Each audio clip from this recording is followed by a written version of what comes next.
Telugu Desam party కార్యకర్తగా నేను 30 ఏళ్ళుగా పార్టీలోనే ఉన్నాను.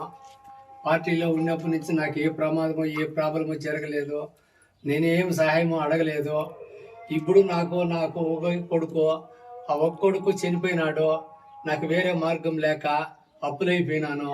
ఇప్పుడు చదువుకునే బిడ్డలు చిన్న బిడ్డలప్పుడే వాళ్ళ నాయన కొడుకు చనిపోయిన దానికి వేరే దిక్కు తెలియకుండా ఉంటే మన మురుగా సార్కి మన శ్రీధర్ సార్కి చెప్పిన దానికి తెల్లవారే నాకు వచ్చి మా ఇంటికాడికి వచ్చి నాకు సహాయం చేసి నీ బిడ్డలకి నీ కోడలకి ఇల్లు తీయించి ఇంటి జాగా తీయించి అమరడంతో చెప్పి మేము ఇల్లు కట్టిస్తాము, పిల్లలకు చదువు గురించి సహాయం చేస్తామని చెప్పని మురుగన్న శ్రీధర్ అన్న చెప్పిన దానికి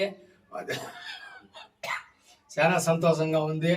నాకు ఇదే మీరు చేసిన 10,000 బాధ అనుకుంటాను. మీరు చేసిన సహాయము నా జీవితంలో నా ఊపిరి ఉండేంత వరకు నేను పార్టీలోనే ఉంటాను. సరుకులు కావాలంటే అక్కడ తెచ్చుకున్నాడు.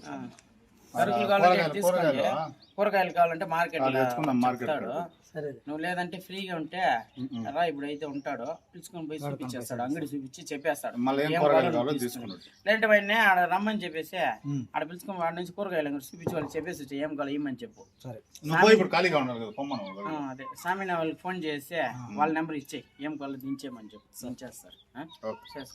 ఇంక సాలకపోతే ఆడ నుంచి అంగడిలో ఏం కావాలి చెప్తాను.